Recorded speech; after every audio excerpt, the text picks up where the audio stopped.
Hi everyone. ठीक है, good afternoon, good morning actually. ठीक है, we're gonna start a new chapter today, and the name of the chapter is sales of goods on approval or return basis. क्या है अपना chapter का नाम? Sales of goods on approval और return basis. अब ये चैप्टर का weightage exam में 5 मार्क का है. अगर 5 के कभी ऊपर आ गया तो आप पहले सम करने से पहले भगवान को बोलेगा थैंक यू, आपने आज मेरे ऊपर अलग मेहरबानी दिखाया है. Is this clear? ठीक है, तो sales of goods on approval और रिटर्न बेसिस टाइम पास पानी चैप्टर है. ओके, 10-12 सम का चैप्टर है और बहुत ही मजा है चैप्टर में. कुछ नहीं है इस चैप्टर में, बच्चा level chapter. Is this clear? ये चैप्टर इंपॉर्टेंट है एक एटॉम बॉम्ब चैप्टर करने के लिए, और उस एटॉम बॉम्ब चैप्टर का नाम है इन्वेंट्री. तो आप ऐसे सोचो कि मैं इन्वेंट्री का वार्म अप करवा रहा हूं आपको इस चैप्टर के थ्रू. आप समझा? मतलब ये सारा चैप्टर का एंड गोल पता है किधर पहुंचना है? इन्वेंट्री. इन्वेंट्री पढ़ाने के लिए मेरे को 2 चैप्टर आपको क्लियर करना पड़ेगा, sales of goods on approval और रिटर्न बेसिस एंड कंसाइनमेंट. ये दोनों मेरे को पता है किधर चाहिएगा, इन्वेंट्री. तो कोई बच्चा हमको जब बोलता है ना कि हम इन्वेंट्री पढ़ लिया पर हम sale of good on approval और रिटर्न बेसिस और कंसाइनमेंट नहीं पढ़ा, हम 2 सेकंड सोचते हैं कि टीचर क्या किया, कैसे पढ़ाया, अलग टैलेंट है. क्योंकि इस दोनों के बिना आप इन्वेंट्री नहीं समझ सकते. I hope this is clear to everyone. तो लास्ट टाइम मेरे पास एक स्टूडेंट आया था, 2-2.5 महीना मेरा अकाउंट्स पढ़ाने के बाद वो कहीं और अकाउंट्स पूरा कर लिया था, वापस से हमको फीस चढ़ाया, डबल फीस. अच्छा लगा हमको, क्या जा रहा है मेरा, हमको तो फीस से मतलब मेरा. तो वहां पे जहां पे पढ़ा था उसको इन्वेंट्री समझ नहीं आया. तो उसको इन्वेंट्री समझ नहीं आया, उसके पीछे एक सिंपल रीजन है, उसने सेल ऑफ गुड्स और अप्रूवल बेसिस और कंसाइनमेंट पहले नहीं किया था. तो इन शॉर्ट, अगर आपको sales of goods on approval और रिटर्न बेसिस समझ नहीं आता, आपको कंसाइनमेंट समझ नहीं आता, आपको इन्वेंट्री 100% समझ नहीं आएगा. उसका एक स्पेसिफिक टाइप ऑफ सम आपसे नहीं होगा. Is this clear to everyone? कोई डाउट, कोई कंफ्यूजन? ठीक है. अब sale of good on approval और रिटर्न बेसिस एकदम टाइम पास चैप्टर है. Today is Thursday, by Saturday will be done with sale of good on approval और return basis. 2 classes का चैप्टर है और आज आधा क्लास है फॉर अ कांसेप्ट. ठीक है, तो आज आपको आराम करना है, कोई जिंदगी में दिक्कत नहीं है. आज मैं आपको मस्त स्टोरी सुनाऊंगा, आप स्टोरी सुनिए और उससे कांसेप्ट बिल्ड कर लीजिए अपना. I hope this is clear to everyone. अभी मेरा बात ध्यान से सुनिएगा. क्या आप रेडी है? नाम समझता पहले, sale of goods on approval और रिटर्न बेसिस. मेरे को पता है क्या लगता है, ये जितना भी ई कॉमर्स साइट है ना, मिंत्रा टाइप्स, इन लोग कुछ इसी टाइप का धंधा करता है. एग्जैक्टली तो नहीं करता है, कुछ इसी टाइप का करता है. समझाता है क्या होता है. तुम मिंत्रा में एक सामान किया ऑर्डर, ओके ओके, तो जब तुम मिंत्रा ने तुमको सामान भिजवा दिया, तुम उनको रुपया भी दे दिया, ऐसा कुछ होता होगा, एग्जांपल के लिए बोल रहे हैं एक बार. ठीक है, तो उन लोग मिंत्रा वाला लोग एंट्री कर देता हो. तुम अकाउंट सोचो, तुम मिंत्रा का अकाउंटेंट है. ओके ओके, ये प्रियांशु आदमी है. ठीक है, इसने ऑर्डर किया मिंत्रा से कपड़ा, एक टी शर्ट और जीन्स. ठीक है, इसने रुपया पे कर दिया ऑनलाइन पे, सीओडी नहीं, ऑनलाइन में पे कर दिया. ठीक है, कर दिया पे, बहुत बढ़िया. मिंत्रा वाला अकाउंटेंट पता है क्या एंट्री लिखा होगा? Cash account debit to sales. सब एग्री? पर मिंत्रा के लिए अभी तक ये सेल हुआ नहीं, क्योंकि प्रियांशु क्या किया, सब टैग वैग खोला, मस्त एक पार्टी में पहन के गया. ठीक है, एकदम दूरी डिस्टेंस मेंटेन किया, कुछ गंदगी वंदगी नहीं हो, पसीना नहीं है, एकदम बढ़िया. उस दिन शाम को आया और मिंत्रा ने बोला ऑर्डर रिटर्न करना है. ऑर्डर क्या करना है? रिटर्न. आइडिया, बढ़िया आइडिया है. ठीक है, तो ऑर्डर क्या करना है? रिटर्न. और अब रिटर्न किया और अब मिंत्रा वाला से रुपया वापस मांग सकता है. अब रुपया वापस से वो आपका मिंत्रा अकाउंट में रुपया वापस दे देगा, आपका बैंक अकाउंट में भी रुपया दे देगा अगर आपने रिटर्न किया तो. Have you guys fine with it, right? हम मिंत्रा कम यूज करते हैं, ऐसा ही होता है कुछ. अभी तुम सोचो, अभी मैं यहाँ पे फिजिकली एक मान लीजिए एलन सोली का शोरूम में गया, वहां से मैंने कपड़ा खरीदा, मैंने एक पार्टी में पहना और फिर बाद में जाके बोला कि मेरे को ये वापस रिटर्न करना है और नया कपड़ा, और मेरे को पैसा चाहिए. क्या वो पैसा वापस देगा? वो पता है क्या अलाउ करेगा? एक्सचेंज. तो एक एलन सोली के लिए ना, जब आपको कपड़ा दे देना, एज गुड एज सेल ही है कि तुम कपड़ा क्या करवा सकते हैं? एक्सचेंज. तुम रिटर्न करके उससे रुपया वापस नहीं ले. पर मिंत्रा वाला को तुम कुछ रिटर्न करके वापस से क्या ले सकते? रुपया. हम ऐसे ही एक एग्जांपल दिया मिंत्रा वाला, मेरा स्टोरी मिंत्रा का भी है, ऐसी एक स्टोरी समझाने की. क्या यहाँ तक क्लियर है क्या? हाँ ना, मैं रिप्लाई कर दीजिए. अभी वो टपरवेयर का नाम सुना है क्या? सुना है? नहीं सुना है? तो टपरवेयर क्या करता है? खुद सामान नहीं बेचता, जैसे छोटा छोटा एजेंट्स लोग को हायर करके रखा है जो सामान बेचता है. तो टपरवेयर वाला क्या बोलता है, तुम लोग गुवाहाटी में मेरा एजेंट लोग है, तुम लोग सामान बेचो, बिक गया ठीक है, नहीं बिका तो हमको सामान वापस से कर दे. आपको पता है? हाँ या ना में रिप्लाई करो. तो टपर वाला लोग का जो धंधा कर रहा है उनका बढ़िया है, अगर सामान बेचा तो कमीशन मिलेगा, नहीं मिला तो कौन सा सामान खराब हो रहा है, टपर वाले को वापस कर देगा उन लोग. तो उनका रिस्क तो है ही नहीं जिंदगी में. सोच के देखो, रिस्क पता है कब होता, जब वो सामान उनको वापस से रिटर्न नहीं कर पाता। टपरवेयर वाला, मतलब मैंने टपरवेयर से सामान खरीदा, अब मैं उनको वापस नहीं कर सकता, तो बस एक ही उपाय है, बाजार में बेचना, और मैं नहीं बेच रहा तो स्टॉक क्या स्टॉक हो जाएगा, डेड स्टॉक हो जाएगा। समझा नहीं समझा? अरे वे श्योर, ठीक है। अभी बात समझना हम क्या बोलना चाह रहे हैं। मैंने अपना क्लासेस रिकॉर्ड किया, मैंने इसको एक पेन ड्राइव में कन्वर्ट कर लिया, और मैंने 10 पेन ड्राइव बनाया। कितना पेन ड्राइव बनाया? 10। तो पेन ड्राइव में सिस्टम क्या होता है, once you plug in the pen drive, आप बिना पेन ड्राइव को चला नहीं सकते, उस पेन ड्राइव के अंदर सॉफ्टवेयर होता है क्लासेस चलाने का। तो मैंने ऐसे कितने पेन ड्राइव बनाए? 10, और मैंने 10 लोगों को बांट दिया, और मैंने बोला कि ये 10 पेन ड्राइव मैंने तुमको बेच दिया, अब तुम आगे बेचो। अब उन्होंने पूछा अगर गौतम मैं नहीं बिका तो बोला तुम्हारा हेडेक है। समझा हम क्या बोल रहे हैं?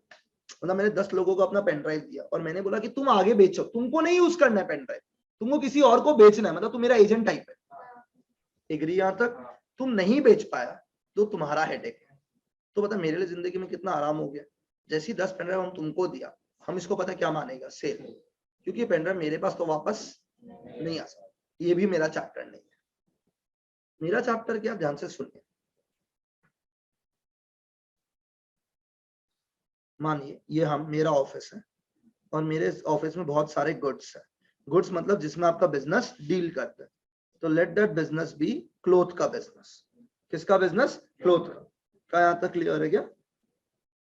मेरे ऐसे यहाँ पे 3 पार्टीज है, ए, बी और सी। मैं इनको ना क्लोथ सामान भेजता हूँ। मैं सामान क्या करता हूँ? भेजता हूँ। किसको किसको भेजता हूँ? ए को, बी को और सी को। यहाँ तक क्लियर है? जिस दिन मैं सामान भेजता हूं ना, मैं उस दिन इसको पता है क्या मान लेता हूँ? से। ठीक है, मतलब मैं पता है इस दिन क्या एंट्री लिखता हूँ, मैं ऐसे आपको बोल रहा हूँ। A account debit, B account debit, C account debit to से। Basically A, B and C मेरा डेटर है। जहां पे लगे फास्ट हो गया वहां रोकने बोलिएगा। मेरा एंट्री मैंने पास किया, डेटर्स अकाउंट डेबिट टू से। किसी को कोई डाउट तो आराम से पूछो, कोई हड़बड़ी नहीं है। मैंने 3 लोगों को सामान बेचा, ए, बी एंड सी। क्या कुछ सामान बेचा? क्लोथ, जो मेरा धंधा है। सामान बेचने का एंट्री क्या होता है? Debtor account debit to sale. मेरे पास रुपया नहीं है, ओके। पर ये जो मैंने सेल किया ना, this sale is either on approval basis और रिटर्न बेसिस। इसका मतलब ये है कि मैंने जो क्लोथ भेजा ना, मैंने उसमें बोला आपके पास 1 महीना का टाइम है। कितना महीना का टाइम है? इस 1 महीना के अंदर अगर तुम हमको कुछ नहीं सामान वापस करेगा ना, तो पता है हम क्या मानेगा? सेल। लेकिन अगर 1 महीना में तुमने मेरे को सामान वापस कर दिया, तो पता है मैं इसको सेल्स नहीं मान सकता। डिफरेंस समझा मैंने क्या बोला? तो इन ए, बी, सी के पास पता जिंदगी में क्या ऑप्शन है? या तो 1 महीना में वो सामान वापस कर दो, या मत करो। अगर ए, बी और सी ने मेरे को कुछ नहीं बोला, तो पता है मैं क्या मानूंगा? The goods have been approved and it has been sold. Actually पता जिंदगी में दिक्कत क्या है? मैंने ये एंट्री पास किया मान लो 15 मार्च को, पर ये एक्चुअली सेल हुआ ही नहीं है। ये सेल पता है कौन सा डेट पे होगा? 15 अप्रैल। जिस दिन वो इस गुड्स को क्या करेगा? अप्रूव। क्या मैं तब तक सेल मान सकता हूँ क्या? नहीं। और मैंने एंट्री क्या चीज का पास कर दिया है? सेल का, एज इफ कि मेरा गुड्स बिक गया। मतलब मैंने जिस दिन ए, बी और सी को सामान भेजा ना, मैंने उस दिन पता है क्या एंट्री लिख दिया?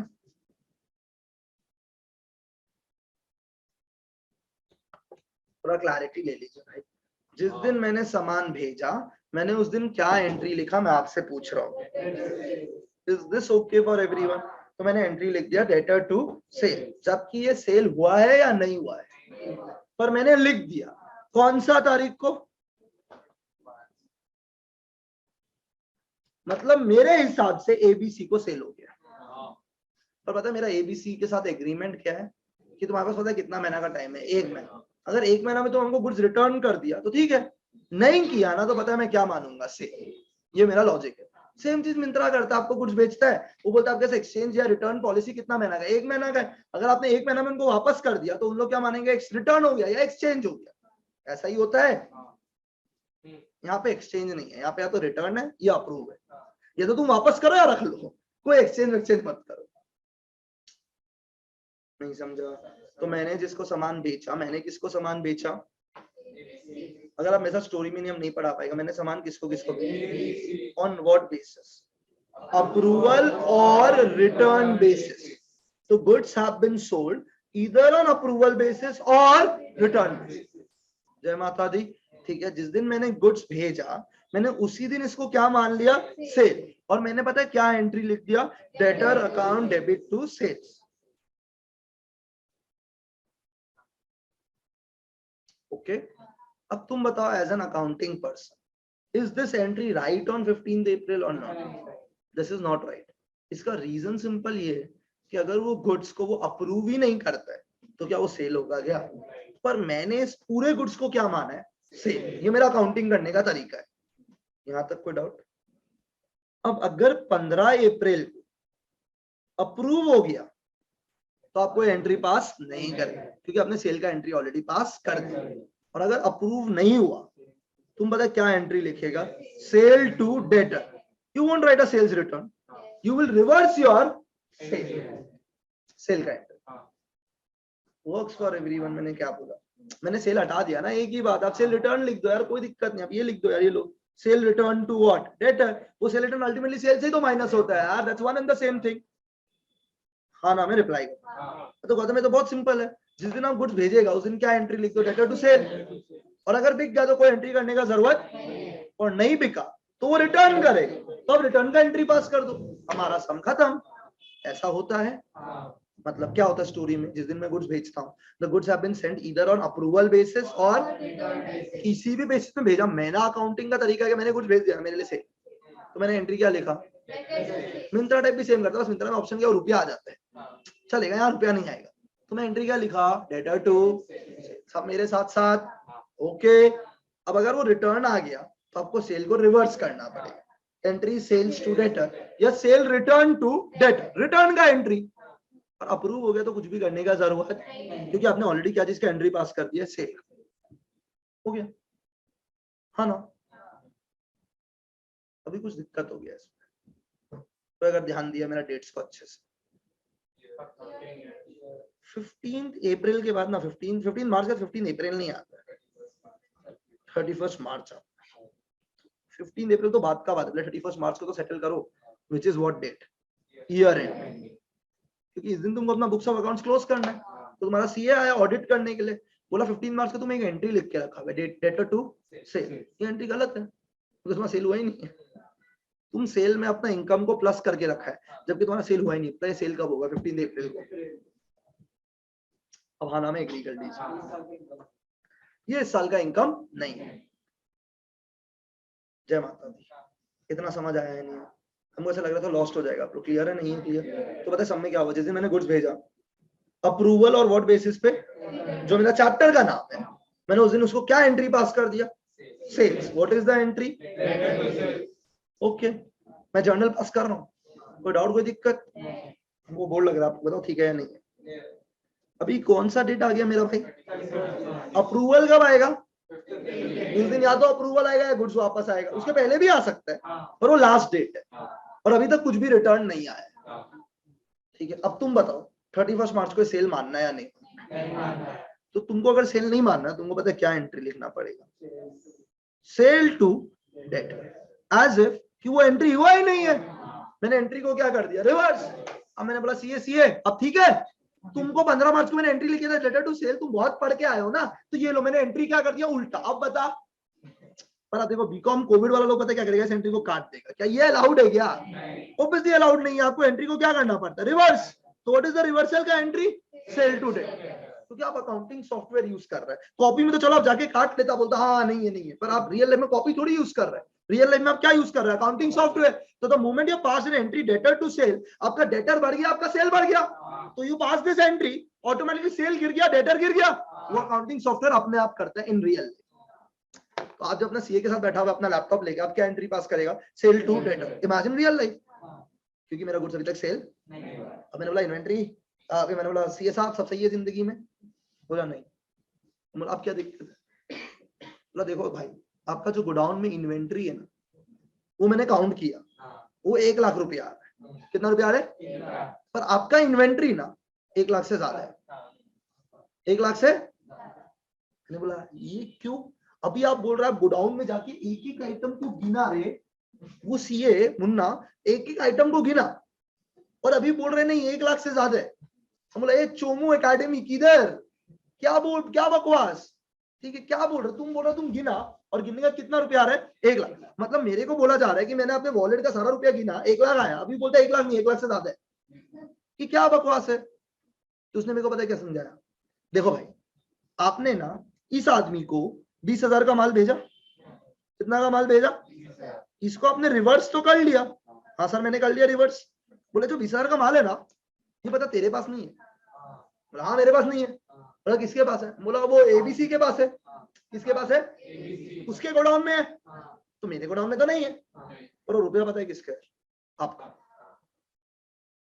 सॉरी वो सामान किसका है? आपका। उसके गोडाउन में होने के बाद में वो तो पड़ा हुआ खाली वही है, ओनर अभी भी कौन है? आप, क्योंकि अभी तक वो अप्रूव नहीं हुआ है। The ownership has not yet been transferred. That is why you cannot consider to be as a sale, because for an item to be sale, the risk and the reward needs to be transferred.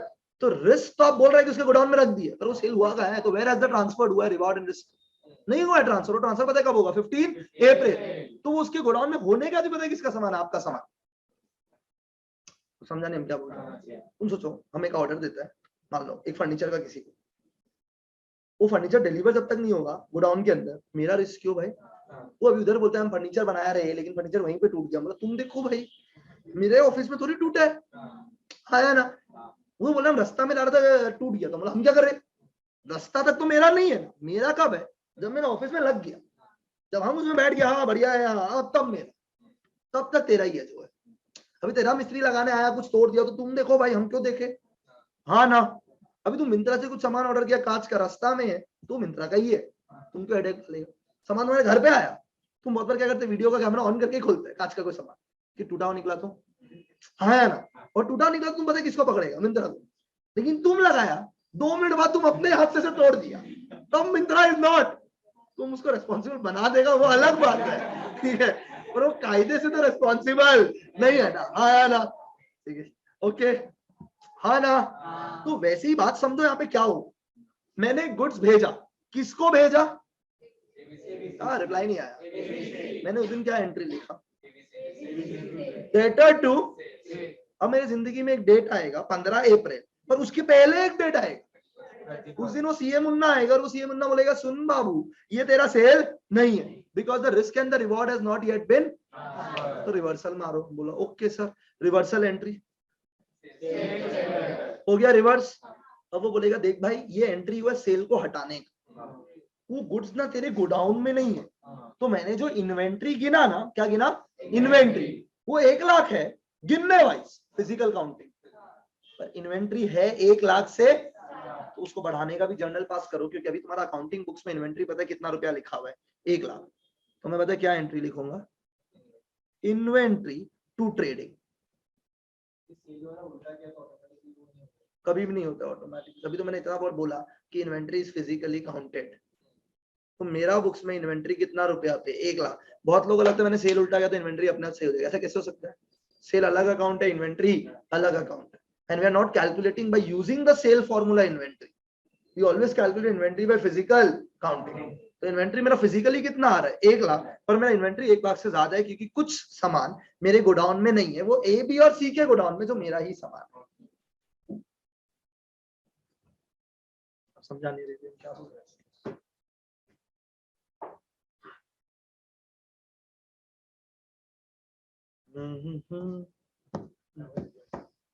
पक्का। तो देखो आप एक concept समझो कितना easy चीज चल रहा है। मैंने गुड्स भेजा, एक सेकंड, मैंने गुड्स भेजा, किसको गुड्स भेजा? जिस दिन भेजा मैंने उस दिन क्या लिख दिया? सेल्स। हमको सेल्स का एंट्री सुनना है, पर क्या ये इस दिन सेल हुआ है क्या? अभी तुम सोचो अगर 31 मार्च जिंदगी में नहीं आती क्या फर्क पड़ता? कोई कुछ नहीं कर रहा होता, और अभी जिंदगी में बीच में एक डेट आ गया, और ऑब्वियसली आप जब सम करेगा तभी भी ये डेट आएगा ही आएगा, तो सम का फायदा क्या हुआ देने का? तो ये डेट आएगा बीच में, इस दिन लोचा लग गया, इस दिन क्या लोचा लग गया कि ये सेल अभी तक हुआ, तो सीए वाला बोलेगा इसको सेल मत मानो। तो मतलब ठीक है भाई, जो पहले एंट्री लिखा उसको क्या करना पड़ेगा, उल्टा एंट्री डन। मतलब मेरे बुक्स में सेल का कोई एंट्री नहीं है, विथ मी सेल का कोई भी एंट्री, और वो उसके गोडाउन में सामान है, और वो है किसका सामान, आपका। क्योंकि मैंने तो फिजिकल काउंट किया इन्वेंट्री का, तो इन्वेंट्री जो मेरा क्लोजिंग स्टॉक 1 लाख आ रहा है वो 1 लाख नहीं है, 1 लाख से ज्यादा, तो मेरे को इन्वेंट्री अकाउंट बढ़ाना पड़ेगा। तो क्लोजिंग स्टॉक का एंट्री यही होता है, इन्वेंट्री टू ट्रेडिंग। इसका लॉजिक मैं दूंगा क्यों होता है क्लोजिंग स्टॉक टू ट्रेडिंग का एंट्री बाद में डिटेल में, अभी के लिए एक बार एंट्री समझ लीजिए, inventory account debit to trading. क्योंकि ना क्लोजिंग स्टॉक ट्रायल बैलेंस के अंदर नहीं होता, वो किधर होता है, ट्रायल बैलेंस के बाहर। उसके लिए उसको उसका एंट्री हमेशा ये होता है, inventory to what, trading. Is this clear? इसका लॉजिक और डिटेल में थोड़ा बाद में बात करेंगे, फाइनल अकाउंट्स पर आएगा। अभी के लिए एक बार एंट्री अब्सॉर्ब कर लो। क्या entry guys, inventory to trade. Inventory debit होगा तो समझ में आ गया होगा, because closing stock is an asset, मेरे को उसको बढ़ाना है, ठीक है क्या? तो मैं यहाँ पे एक वैल्यू लिख दूंगा, ओके। चलो एक बार के लिए, अभी के लिए इतना डिटेल में जाते हैं, 20,000 तो यहाँ तक ठीक है क्या? अब पता है कौन सा डेट आया जिंदगी में, 15 डे। उसने गुड्स मेरे को रिटर्न कर दिया, I will not pass any entry. अब बोलेगा क्यों? क्योंकि मैंने सेल किया ही नहीं है।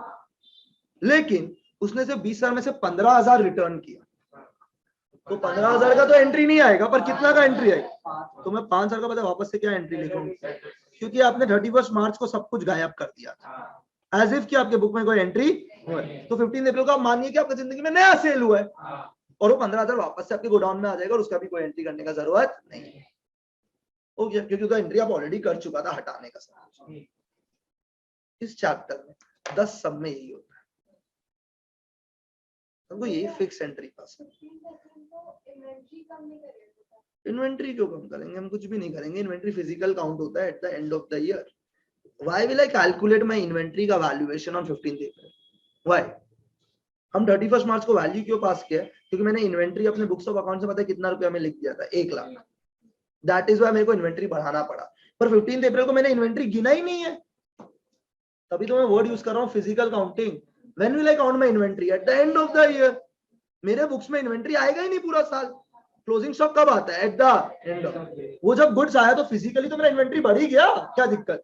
तो अगर कोई काउंट करेगा तो इन्वेंट्री का वैल्यू एकदम सही आएगा, क्योंकि 15,000 उसमें बढ़ा हुआ है, और 5,000 तो सेल हो गया, तो ऑटोमेटिकली गायब हो चुके हैं। समझा?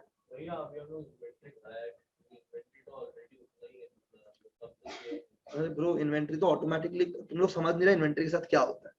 Inventory is physically counted eight the end of the year. मतलब 31 मार्च को जब तुम बुक्स बंद करता है ना अपना, तो तुमको उस दिन क्लोजिंग स्टॉक तो चाहिए। वो क्लोजिंग स्टॉक किधर से मिलेगा?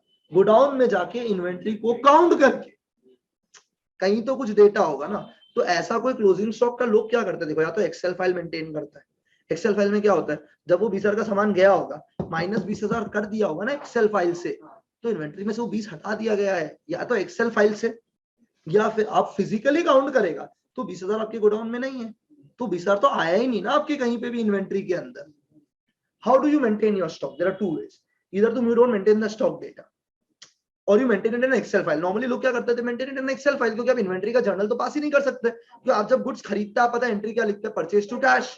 आप जब गुड्स बेचते हैं, आप एंट्री क्या लिखते हैं, कैश टू सेल। तो अभी मैनेजर अचानक से आके पूछा, बताओ गोडाउन में कितना इन्वेंट्री है, तो उसको अकाउंट्स बुक्स में तो मिलेगा ही नहीं। एग्री? अकाउंट्स बुक्स में तो डेटा उसको, वो डेटा उसको किधर से मिलेगा? एक्सेल फाइल से, जहां वो मेंटेन करता होगा इन्वेंट्री का वैल्यूएशन, या फिर फिजिकली काउंट करके। तो कोई भी आदमी ना डेटा मेंटेन करता है। आप जब कोई भी आइटम का जो कोड है उसको एक्सेल में डालते हो, इसका इतना यूनिट्स आया है, इतना बिका है, तो सारा डेटा मेंटेन होता है एक्सेल के अंदर। तो वहां पे जब मैंने 20 सामान उसको दिया 20,000 रुपया का, वो मैंने एक्सेल से हटा दिया होगा, तो मेरा स्टॉक कितना आया होगा? 1 लाख रुपया। तो एंट्री रिवर्स किया तो मेरा स्टॉक में तो कुछ नहीं हुआ ना, मैं एक्सेल में क्यों करूंगा? स्टॉक आया थोड़ी है। एक्सेल में एंट्री कब होता है? जब मेरे गोडाउन से असली में सामान आता है या जाता है physically. Stock is always a physical concept, it has to be physically there. तो मेरा फिजिकली कितना रुपए का सामान? 1 लाख। तो मेरा एक्चुअली स्टॉक 1 लाख नहीं है, 1 लाख से ज्यादा। उसके लिए मैं लास्ट में ये एडजस्टमेंट एंट्री पास करूंगा कि फिजिकली इन माय गोडाउन में stock is 1 lakh, but it is more than that. ये सेम चीज हम लोग इन्वेंट्री के चैप्टर में पढ़ेंगे। वो बोलेगा कि फिजिकली आपके गोडाउन में इतना स्टॉक, बोला ठीक है, Her value of inventory will be different than what is physically there.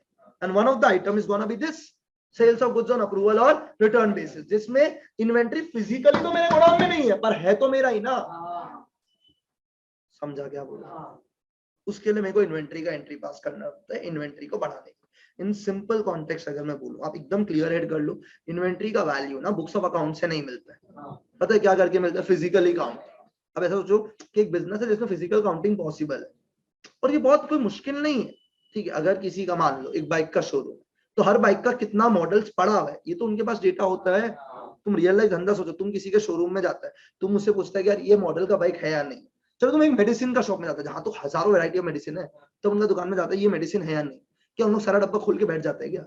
उन लोग कंप्यूटर में डालते हैं, आपका मेडिसिन का नाम देखता है और बता देते हैं या नहीं। तो उन लोग अपना अकाउंट बुक थोड़ी खोलते हैं, क्योंकि अकाउंट बुक में तो मेडिसिन खरीदने का एक ही एंट्री होगा, purchase account debit to this, क्योंकि हर मॉडल का अगर वो नाम का एंट्री करने लग गया फिर तो उसका अकाउंट खत्म ही हो जाए, नहीं होगा कभी भी।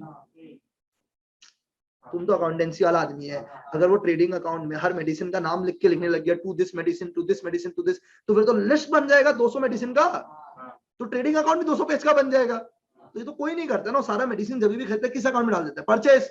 तो उसको टैली से तो कैसे पता चलेगा कि कौन सा मेडिसिन का कौन सा मॉडल है उसके पास? उसके लिए क्या मेंटेन करता है? एक्सेल फाइल, एंड वो सर्च कर लेता है, या कोई और तरीका से मेंटेन करता होगा, तो कोई तो तरीका होगा मेंटेन करने का कि उसके पास कितना का इसका कितना मेडिसिन का स्टॉक है, कोई तो स्टॉक हो जाता है ना। पर वो स्टॉक तो बेसिकली फिजिकल ही है ना। समझ आया? तो अगर मान लो कोई दवाई का जैसी वो किसी को पेशेंट को दिया, हॉस्पिटल का केस सोचो, हॉस्पिटल को जैसी वो दवाई दिया, वो मेडिसिन वाला एंट्री कर दिया कि वो सामान किसके पास चला गया, हॉस्पिटल के पास, क्योंकि फिजिकली तो उसके पास नहीं है। पर अगर वो एक्सेल में एंट्री नहीं करेगा इस चीज का, तो बोलेगा उसके स्टॉक के हिसाब से तो है सामान, पर जबकि वो है ही नहीं, क्योंकि वो फिजिकली उसके पास नहीं है, किसी और के पास। तो you only maintain the data normally of which stock? Physical stock. Physically मेरे पास कितना स्टॉक है? 1 लाख।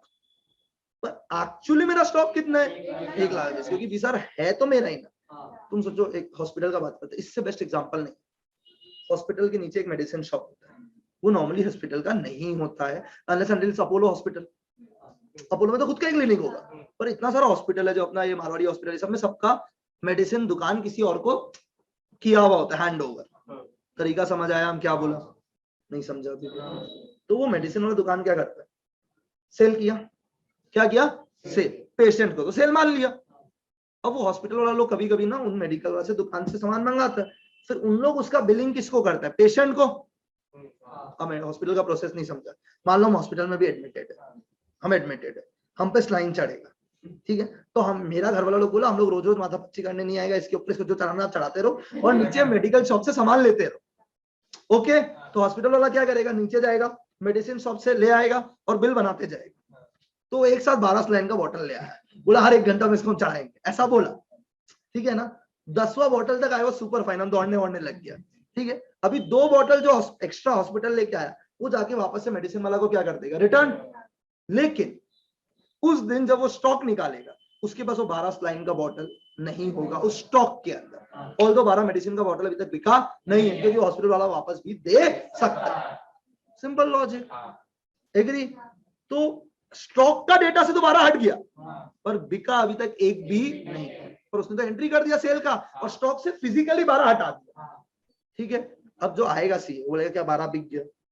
नहीं, ये 12 अपने स्टॉक से भी हटा दिया, फिजिकली ठीक है, पर अकाउंटिंग बुक वाइज तो ये गड़बड़ है, क्योंकि आपका स्टॉक एक्चुअली अगर 100 स्लाइन का बॉटल है तो 100 नहीं है, 112 है, क्योंकि वो जो 12 हॉस्पिटल के पास पड़ा है वो भी तो अभी तक आपका ही है, क्योंकि हॉस्पिटल वाले ने अभी तक कोई भी कंफर्मेशन नहीं।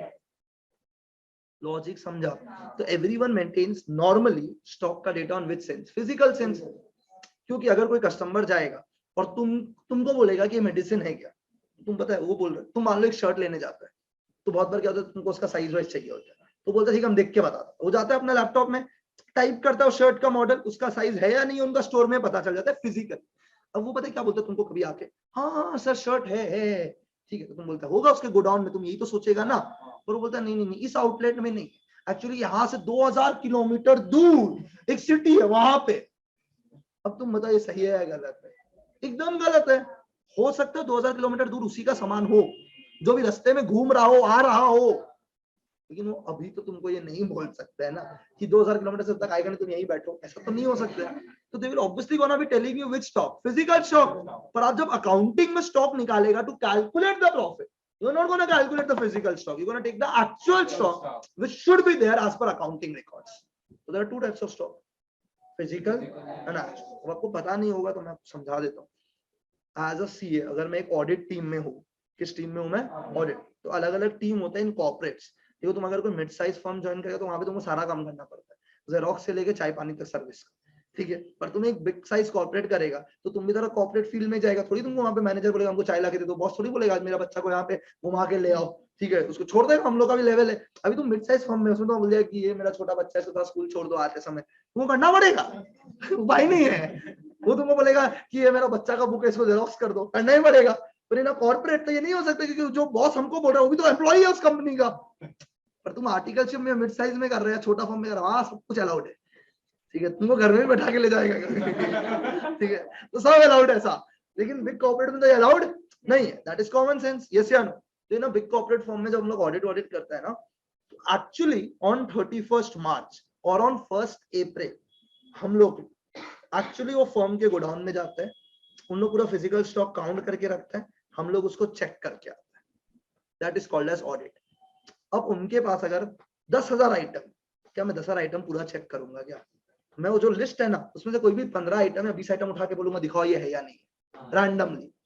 अगर वो है तो बस है, क्योंकि हम 20,000 आइटम बैठ के तो देख नहीं सकते ना। हाँ भाई ये मॉडल निकाल के दिखाया या नहीं, ये मेडिसिन, तुम उसका मेडिसिन का एक ऑडिट कर रहे हैं, मेडिसिन का, अपोलो का मेडिसिन का, और उनका मेन गोडाउन में चला गया, तुम सोचो क्या नंबर ऑफ मेडिसिन होगा। फिर हम उससे पूछ रहे हैं हाँ डिस्प्लिन का 200 टैबलेट का पत्ता है क्या, निकाल के दिखाओ, तो हम बैठ के 200 गिनेगा, ये तो नहीं हो सकता। तो हम एक रैंडम चेकिंग करेगा कि जो जो मेडिसिन है उसमें कुछ कुछ हम चेक कर लेगा कि है या नहीं, that is audit. Audit is not CID investigation. तुम सीआईडी नहीं है कि तुमको ढूंढना है कि क्या चल रहा है, ऐसा नहीं है। तुम तो रफली चेक करेगा कि जो उन लोग बोल रहे हैं वो है या फिर नहीं। अभी तुम सोचो तुम किसी कंपनी में गया, ठीक है ना, तो I was doing an audit of USL. USL अगर आपने नाम सुना है, यूनाइटेड स्पिरिट्स लिमिटेड, जो एक टाइम में विजय माल्या का था, वो दारू वाला कंपनी है अपना यूएसएल। अरे दारू किंगफिशर, तो किंगफिशर तो नाम है ना, कंपनी तो किंगफिशर नहीं है, ओके। तो अब उसमें हम लोग गया, ठीक है, तो हम लोग का जो बॉस था, हम लोग क्या बोला कि कोई भी बिल ना जो 1 लाख के नीचे का ना उसको चेक मत करना। कितने का नीचे का? 1 लाख। अब सोचो उसका फैक्ट्री में 300 वर्कर एग्जाम्पल, वो हर वर्कर को समोसा खिलाया, उसके साथ फ्रूटी पिलाया, एक कचौड़ी खिलाया, एक मिठाई खिलाया, पर बक्सा का बॉक्स का दाम 50 रुपया लगा, 50 इंटू 300 15,000 रुपया, अच्छा खासा अमाउंट का बिल है। तो वो बिल को अगर हम 15,000 का ऐसा बिल देखने लग गया, तो ऐसा वर्कर को अगर हर बार एक बार खिलाता होगा महीना में, तो 15,000 का ही 12 बिल हो जाएगा। कौन करेगा इतना माथा पच्ची? 15,000 यूएसएल के लिए बेकार अमाउंट है, छोड़ो, नहीं देखेगा। लेकिन मेरा जैसा फर्म के लिए 15,000 तो बहुत बड़ा अमाउंट है। पर मेरा फर्म के लिए 500 रुपया अगर कहीं पे बिल नहीं है तो बिल नहीं है, तो छोड़ना भाई, आगे बढ़ जिंदगी में। अभी तुम लोग होते हैं ना ऐसे बच्चा टाइप, जब सम वम कर रहा होता है, गौतम भैया सम मैच नहीं हुआ, 1 रुपया से मैच नहीं हो रहे, क्या करे जिंदगी में? कुछ मत कर, आगे बढ़ भाई। और क्या करेगा? अभी तुम सोचो यूएसएल का बैलेंस शीट है जिसमें फिगर्स करोड़ों में रन कर रहा है, 100 करोड़ का फिगर है मान लो, ठीक है, उसमें तुमको 50 रुपया नहीं मिल रहा है, तो तुम क्या सर पकड़ के बैठेगा क्या भाई? तुम आगे बढ़ेगा जिंदगी में, इग्नोरिंग 50,000। अगर गायब हो गया तो हो गया, बिकॉज तुम सीआईडी नहीं है, तुम उधर चोर का पता लगाने नहीं गए, तुम खाली ये चेक करने गए कि तुम्हारा फाइनेंशियल स्टेटमेंट जो बनाया है वो ठीक है या फिर नहीं। ओके, नहीं समझा अभी भी? तो यार क्या होता है, अब तुम जैसे हम लोग इन्फोसिस का ऑडिट टीम में था, तो Infosys audit is like the मेरे लाइफ का सबसे खराब ऑडिट था जिंदगी का। तो उस ऑडिट में हम लोग 4.5 महीना था, कितना महीना? 4.5, घर बार छोड़ के उन्हीं का क्वार्टर में रहता था, मतलब इन्फोसिस का गेस्ट हाउस था, वहीं रुकना पड़ता था। और हम लोग लास्ट के 1 महीना पता है कैसे सोता था? अगर हम 3 से 6 सो रहे ना सुबह, तो कोई और एम्प्लॉय उस टाइम पे काम कर रहा है, फिर हम जब 6 बजे उठेगा तो नेक्स्ट एम्प्लॉय सोने जाएगा, ऐसे रोटेशन में सोता था। मतलब जब वो ऑडिट खत्म हुआ ना, आंख ऐसा हो गया भाई, मतलब लोग पहचानने से मना कर दिया, because it was that insane. मतलब for 1 month I remember I could not sleep more than 3.5 hours, not even for 1 single day. तो तुम समझ रहे हैं हम क्या बोल रहे हैं? उस दिन रियलाइज हुआ नहीं भाई, टीचिंग ही ठीक है, सोने तो मिलता है, ठीक है ना। तो तुम समझो हम क्या बोलना चाह रहे हैं। तो ऑडिट में हम लोग अब इन्फोसिस का हर एक बिल चेक किया, तो तुम सोचो बाल बाल नोच के निकल जाएगा, तुम 1 साल में भी उनका सारा बिल चेक नहीं कर पाएगा, क्योंकि imagine there number of bills भाई। तुम समझ रहे हैं हम क्या बोले? इट्स उनका स्टेशनरी का bill will be lakhs, obvious Infosys का ऑफिस है भाई, 1000 एम्प्लॉय काम कर रहा है, 1000 एम्प्लॉय अगर दिन का 2 पेन भी गायब करता होगा, 2 पेन ऐसे लिखते लिखते पॉकेट में डाल लेता होगा गलती से, कौन सा बड़ा बात है? तो तुम सोचो कैसे वो पॉसिबल है, वो 2 पेन 10 रुपए का 1000 एम्प्लॉय अगर डेली बेसिस में गायब कर रहा है, it's unbelievable figures. You can not check everything, तो आप कुछ चीजों को छोड़ते हुए जाते हैं। तो as a CA you are not an investigator, you are a one who just certifies it, क्या ऊपर ऊपर से सब कुछ ठीक है। तो एज अ सीए पता हम लोग क्या करते हैं, फिजिकली इन्वेंट्री को काउंट करते हैं। फिजिकली पता मेरे पास इन्वेंट्री कितना था, 1 लाख, पर एक्चुअली इन्वेंट्री 1 लाख नहीं है, 1 लाख से ज्यादा है, क्योंकि कुछ सामान उनके गोडाउन में पड़ा हुआ है वो भी मेरा है। पर इन्वेंट्री का रिकॉर्ड्स कैसे मेंटेन होता है, फिजिकली। उसके लिए जब मैं 31 मार्च को जाता हूँ ना, वो एक एक्सेल टाइप का फाइल प्रिंट करके दे देता है कि इस मॉडल का इतना सामान, इस मॉडल का इतना सामान। वो अकाउंटिंग रिकॉर्ड नहीं देता, वो ये नहीं बोलता है कि क्लोजिंग स्टॉक का valuation as per the accounting records, ये वो नहीं बोलता है। वो बोलता है फिजिकली अकाउंटिंग का रिकॉर्ड्स, क्लोजिंग स्टॉक का रिकॉर्ड्स है। उसके लिए मेरे को ये एंट्री पास करना पड़ता है ऑन 31 मार्च, क्योंकि फिजिकली तो 1 लाख है, पर अकाउंटिंग बुक्स 1 लाख नहीं होगा। अगर मैं 1 लाख ले लूंगा तो मेरा प्रॉफिट गलत आएगा, बैलेंस शीट में इन्वेंट्री गलत जाएगा। लॉजिक समझा? इससे ज्यादा डिटेल में नहीं बोल सकता था, समझ आया? क्या चीज भाई? तो तुम्हारा इस साल का प्रॉफिट गलत आ गया, तुम इस साल का प्रॉफिट के साथ कुछ भी कर देगा, नेक्स्ट ईयर सही कर देगा तो बात बराबर हो जाएगा अकाउंटेंसी। ज्यादा क्यों आया? एकदम सही आया मेरा प्रॉफिट। मैंने कितना रुपए का सामान सेल किया? 20,000 का, उसको मैंने रिवर्स कर दिया, तो सेल क्लियर हो गया। तो रिवर्स नहीं करे तो पूरे गलत ही हो जाएगा सम। तो तुम्हारा डेटर 20,000 से बढ़ा हुआ है, इन्वेंट्री 20,000 से कम है, क्या एक बराबर बात है? क्या एकदम एक बराबर बात नहीं है। तुम मिलाने के लिए कुछ भी बोल देगा। ये क्या बोलना चाह रहे हैं? मिलाने के लिए तो सब सही है दुनिया में। मेरा सेल की जगह, क्लोजिंग स्टॉक की जगह सेल्स बढ़ा हुआ है, तो मेरा प्रॉफिट तो ठीक ही आएगा। डेटर का बैलेंस गलत है, क्लोजिंग स्टॉक का बैलेंस गलत है मेरा भाई।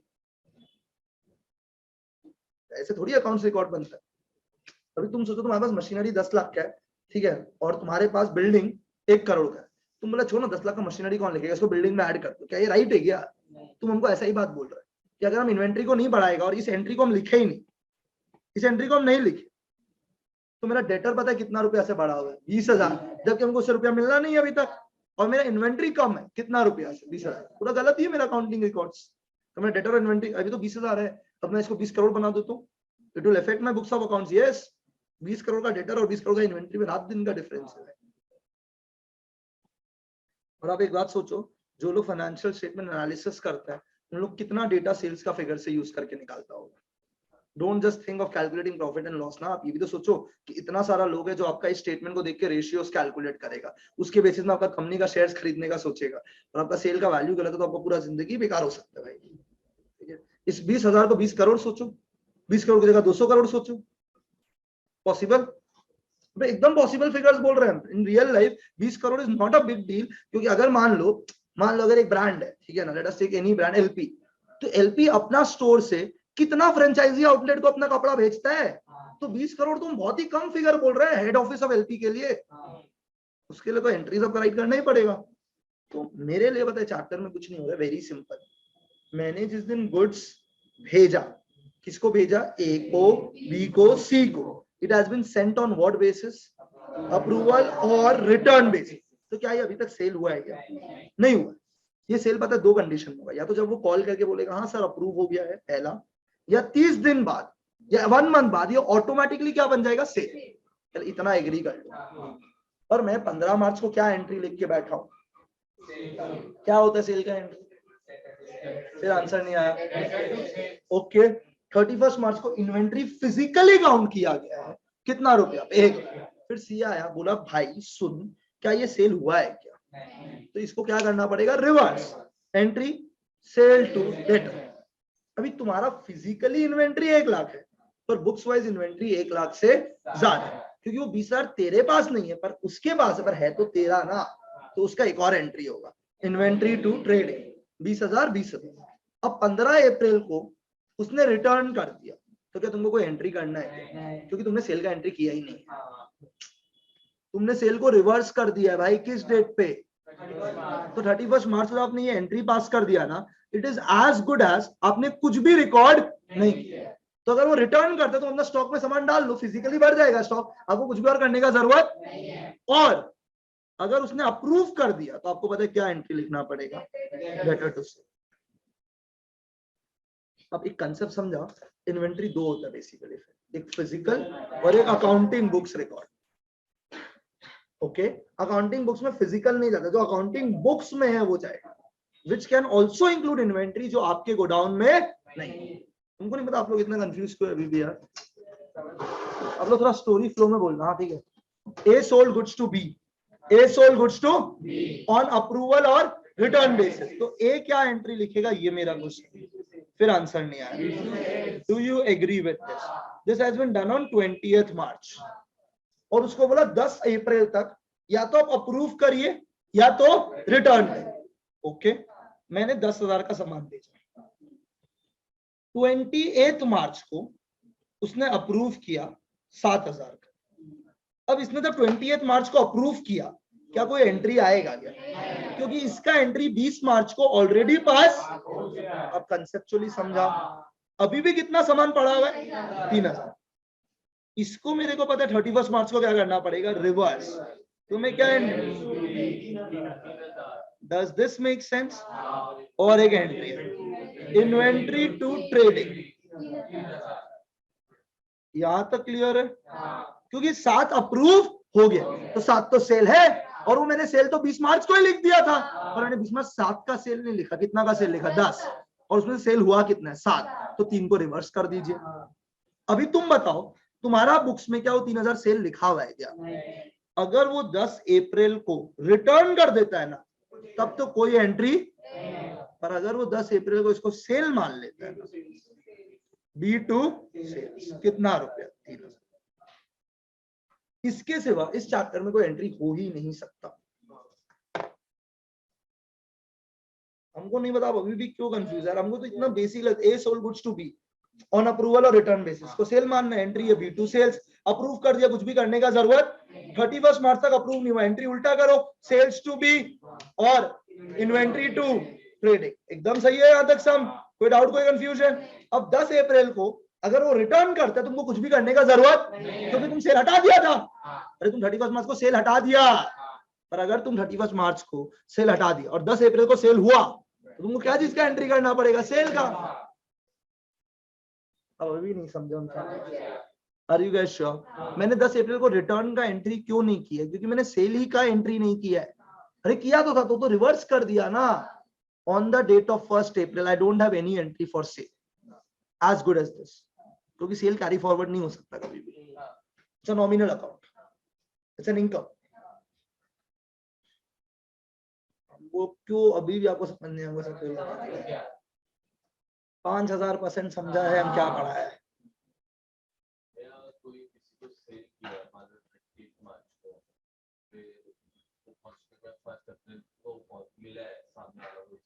तो 31 मार्च को सेल रिवर्स करना ही पड़ेगा, अनलेस एंड अनटिल तुम्हारा टर्म्स एंड कंडीशन ये है कि हम गुड्स जैसे ही भेज दिया, उसके बाद तुम्हारा हेडेक है। अगर मेरा डील ये है कि हम सामान भेज दिया, उसका तुम देखो, रिस्क तुम्हारा है, तो तुम देखो भाई तुम्हारा रिस्क है। तुम मान लो तुम मेरा दिल्ली का स्टोर में आया, हम सामान भेजने का काम नहीं करता, तुम दिल्ली का सामान से मेरा स्टोर से कोई सामान खरीदा, दिल्ली वाला बोला ठीक है हम कोरियर लगा देगा, सर कोरियर में टूट गया, तो बोला तो दिल्ली वाला यही बोलेगा हमको क्या पता टूट गया, वो तो तुम दिल्ली से गुवाहाटी लेके जाना था, तो तुम्हारा रिस्क है। ये तो रिस्क है ही ना एट द एंड ऑफ। तुम दिल्ली वाला गोडाउन को बोल रहे हो, दिल्ली वाला स्टोर को बोल रहे हो प्लीज मेरे लिए कोरियर कर दो, तुम अपने लिए कोरियर करवा रहे हो, तो उसके लिए उस दिन सेल हो गया जिस दिन वो कोरियर किया है। अब तुम्हारा हेडेक है, कोरियर पहुंचे नहीं पहुंचे, तुम्हारा लुकआउट है। और लुकआउट कब होता है उसका, जब वो बोलता कि ठीक है हम कोरियर करेगा और ये मेरा रिस्क रहता है तुम्हारे पास पहुंचेगा। दो अलग अलग ट्रांजैक्शन होते हैं पूरा धंधा। बोलिए हाँ ना, क्लियर है नहीं है? थोड़ा डाउट हुआ हमको भी, समझ आया नहीं? पक्का वापस बोलना है? नहीं पक्का? तो आप एंट्री हमको बोलेगा, फिर रैप अप करेगा। Ram sold goods to Mohan, तो ऑन अप्रूवल और रिटर्न बेसिस, तो राम आज क्या एंट्री पास, सेल हो गया। ऑन 31 मार्च ना ही अप्रूव हुआ ना ही रिटर्न हुआ, तो सेल मानना है नहीं मानना? तो एक एंट्री पास हो गया, सेल्स टू मोहन करती, सेल हट गया। अब क्या चीज का एंट्री हो, इन्वेंट्री टू ट्रेडिंग हो गया। अब आफ्टर 31 मार्च अगर सेल होता है तो आप एंट्री करेगा, और रिटर्न होगा तो कोई भी एंट्री। ये हमारा पढ़ाई है, ठीक है क्या? इसके ऊपर पता है कितना सम्स है, 10 जर्नल एंट्री का।